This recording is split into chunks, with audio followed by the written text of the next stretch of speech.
can be safe. We arrived at the Julius Nyerere International Airport this morning at 9 with my friend Lynn, Gloria Kimani, who has been left behind, and shall I say there were other passengers without saying more. We were denied entry. I particularly was asked why I was going to Tanzania. And I said I was a guest of the East Africa Law Society. At that stage, the immigration officer took my passport, told me to wait. After a while, he told me to go to the supervisor.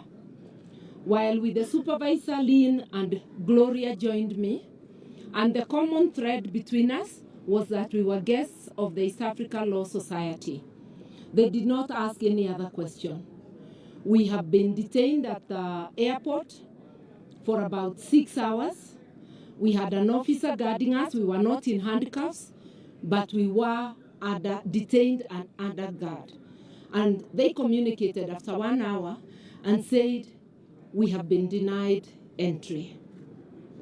We were led to the baggage area to pick our baggage, and we have stayed under guard at the airport until we were deported on the KQ flight at 3. They were demanding that we talk to the airline and we pay for the change of ticket. Finally, Kenya Airways told us they have made arrangements with them, so we do not know who paid for the change of the flight or whether they waived. Gloria was left behind because they had difficulties with her ticket, but she has just texted me and told me she'll be coming on the 8:45 flight.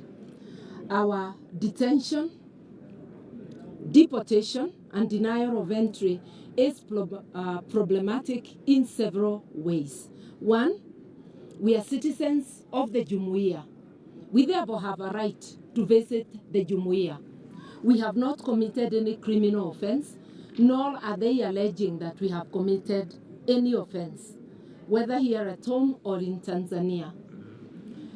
The Jumuiya is about movement of persons and ease of trade between the countries. If as citizens of Jumuiya, we can be detained arbitrarily and deported, it means that the purpose of the Jumuiya is lost. The unity of the East African states is not for the comfort of the people who are in power within the region. It is for the benefit of the citizens, for our benefit as a Jumuiya. If we can be detained and deported because they know that we are there to attend as observers the case against Tundu Lissu tomorrow, it means that they are violating the right to a fair public trial. As members of the public, we are entitled to enter the court and observe and see that the law is being followed. Our exclusion means that the CCM authorities are determined to violate the law and are not keen on according Tundu Lissu a fair trial. Tanzania will have presidential elections in October this year. The main challenger to Mama Suluhu is Tundu Lissu. So clearly, the CCM authorities and their candidate, Mama Samia, are subverting the law to lock up the main contender so that they can sail through unopposed.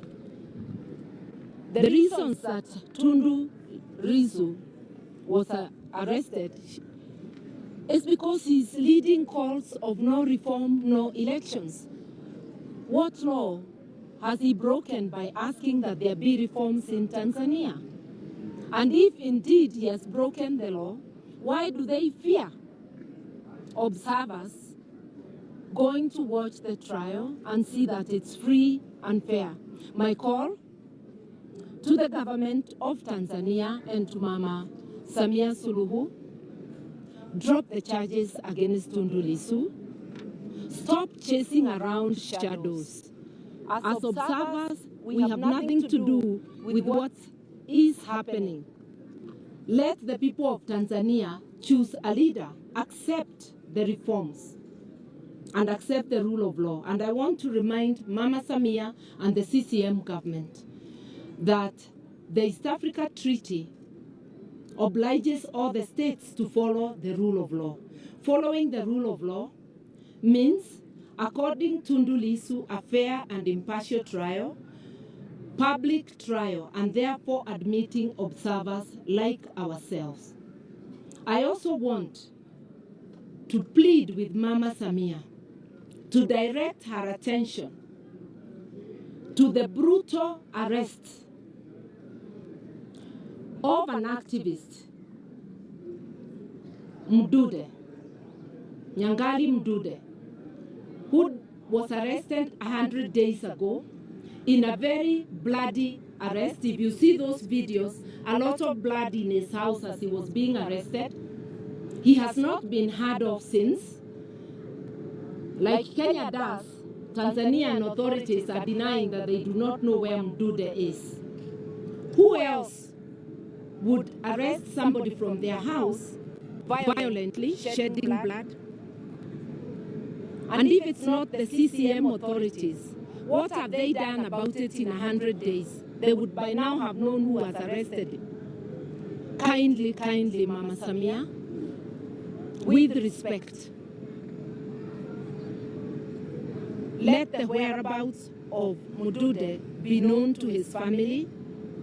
Let him be released, and let democracy reign in Tanzania. It was very ironical for us to be detained at Mwalimu Julius Nyerere International Airport. You know, Tanzania was the refuge for all people in Africa, not just in East Africa, who are freeing authoritarian regime. The ANC of South Africa was hiding in Tanzania and many other, the Frelimo.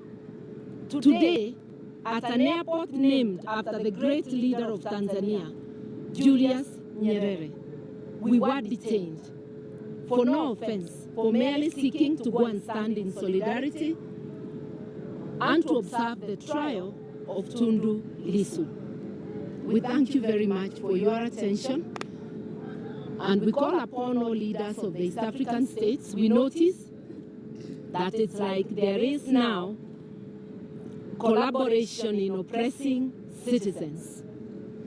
We want to tell you that citizens of East Africa, and I am one of them, we are not going to take it lying down. We will push back, and we shall not surrender to tyranny.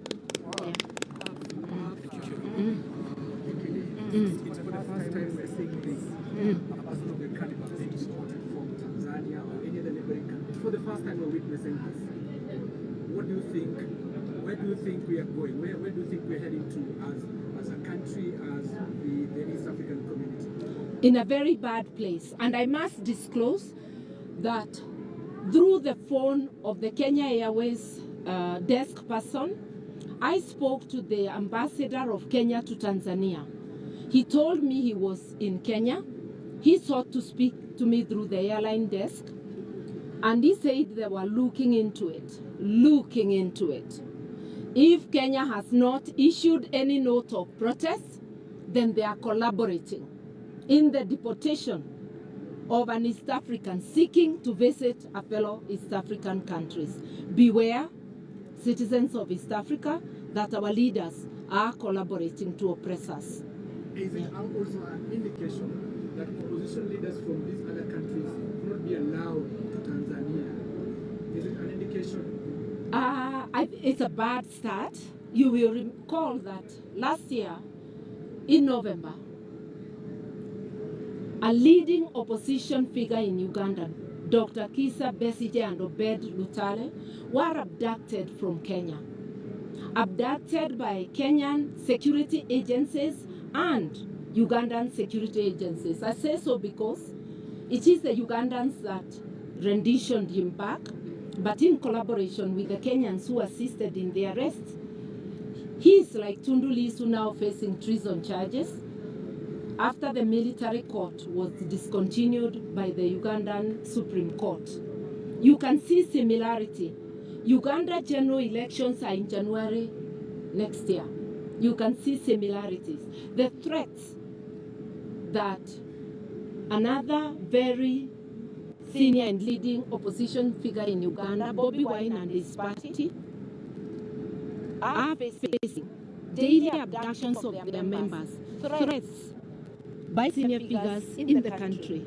It doesn't augur well. And what of the abductions in Kenya?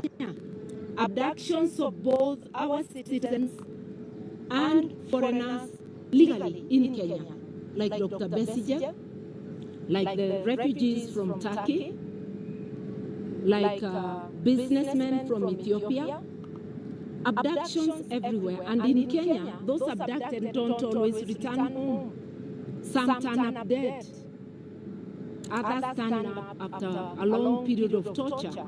We are still looking for where the Mlolongo 2 of the Mlolongo 4 are. It is a very sad time for East Africa, and it is up to us as citizens to say no to oppression.